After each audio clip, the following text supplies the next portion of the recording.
Here we will examine the physiology of blood flow. So blood flows from high to low pressure against resistance. So let's take a moment and describe each of the variables that we see in this statement.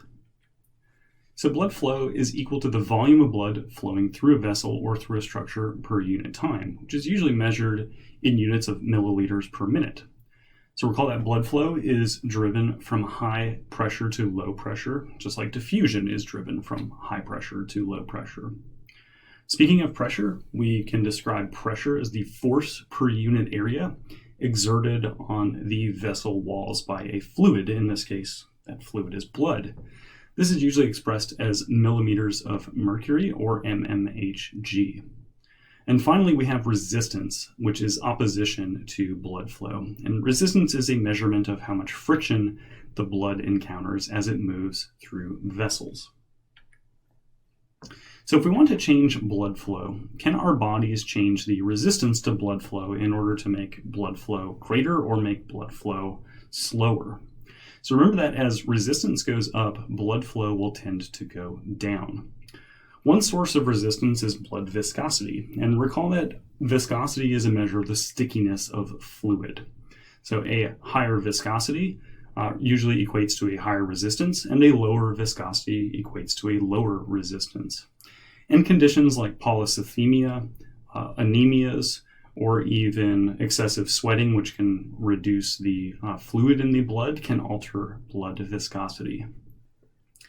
We also see that blood vessel length is a source of resistance. So the longer the vessel is, the greater the resistance, and the shorter the vessel, the less resistance encountered from blood flowing through it. So just remember that blood or fluids in general are sticky, and so they tend to stick to the walls of the pipes that they're flowing through. And so a longer pipe means longer time sticking to that pipe.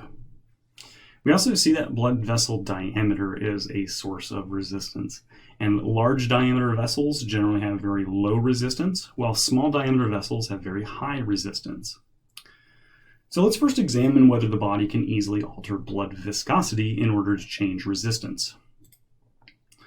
So we see that blood viscosity does change in a number of scenarios, including increases or decreases in hematocrit, but the body cannot easily do this. So in this graph, we see that the viscosity of blood on the vertical axis as a function of hematocrit on the horizontal axis shows that as hematocrit goes up towards the right side of that red curve there, so does blood viscosity. But we also see that a lower hematocrit on the left side of the curve there does not significantly decrease the viscosity of the blood.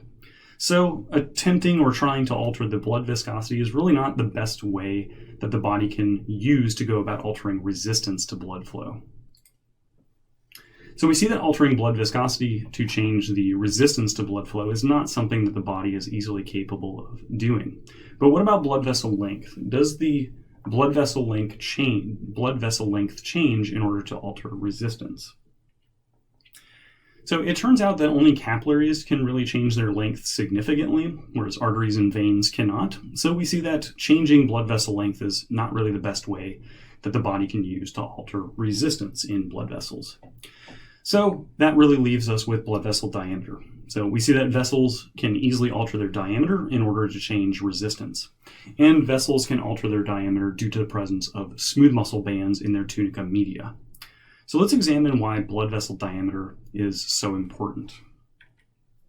So the viscosity or the stickiness of a fluid causes it to flow slower near the walls of a vessel because the fluid tends to stick to the walls as it passes by those walls.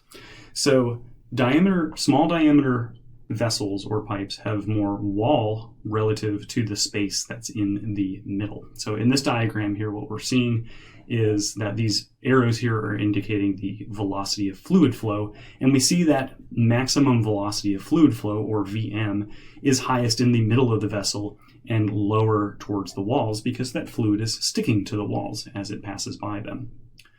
So small diameter vessels have more wall space relative to the space in the middle of the vessel. So since they have a high surface area and their volume is very low compared to large diameter pipes, Small diameter pipes or vessels have a greater resistance to blood flow because there isn't as much room in the middle of the vessel for blood to flow, and therefore a maximum velocity is more difficult to achieve in smaller vessels.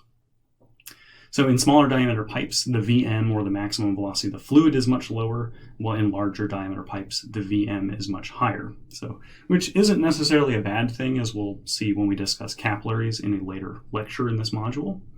But kind of summarizing this figure here, we see that smaller diameter pipes have a much greater resistance to blood flow. Larger diameter pipes have a much lower resistance to blood flow. So one of the scientists who initially described how pipe diameter or pipe radius influences the resistance and the flow of fluid in the pipes was a French physiologist and physicist by the name of Jean-Léonard Marie Plazais. And Plazais had a mathematical law or description that described this flow rate called Plazais Law. And Plazais Law states that the laminar flow rate of an incompressible fluid along a pipe is proportional to the fourth power of the pipe's radius. So as we can see here, this law is very technical, so let's take a moment and deconstruct this. But essentially one of the things that Plazais Law is telling us or explaining is that the rate of blood flow in vessels, whether that vessel be a pipe be man-made or biological, that the principles that apply to fluid flowing through man-made pipes also apply to blood flowing through blood vessels. And one of the major contributors of that is the radius of the pipe or the vessel. So since Plazais' law discusses pipe radius, and we've been talking about blood vessel diameter, this is a good point to remind us that the diameter of a blood vessel is 2 times the radius. So if you multiply the radius by 2, we get the diameter of that vessel or that pipe. Right? So the following diagram shows the equations for volume flow rate and resistance to flow. So volume flow rate is the top equation and is equal to the pressure difference along a specific length of a vessel, where vessel length is determined as the difference between 2 points, P1 and P2, divided by capital R, big R, the resistance. So because resistance is in the denominator, we see that as resistance goes up, the flow rate will go down, and as resistance goes down, the flow rate will tend to increase, again because resistance is in the denominator of that equation there. The second equation on the bottom is the calculation of resistance, or capital R. Resistance is equal to 8 times the viscosity, which is represented by the variable eta, the Greek letter eta there, which looks like a lowercase n. That's the variable for viscosity of the fluid, multiplied by the length of the fluid, or capital L. And that is divided by pi times the radius to the 4th power. So because the radius of the pipe is also in the denominator, an increase in radius will decrease the resistance, and a decrease in radius will increase the resistance. So notice that the radius to the 4th power is used in this equation, which means that a small increase in radius will lead to a huge drop in resistance. So let's take a moment and see how this radius to the 4th power factor works. So let's assume that we have 3 equal lengths of pipe, and all of the fluids in those pipes are driven by the same pressure of 100 millimeters of mercury, which is shown by delta P at the top of the diagram here. A pipe with a radius of 1 would have a flow rate equal to 1 milliliter per minute. Doubling the radius to 2 would give us a flow rate of 16 milliliters per minute, and increasing the radius to 4 would give us a flow rate of 256 milliliters per minute.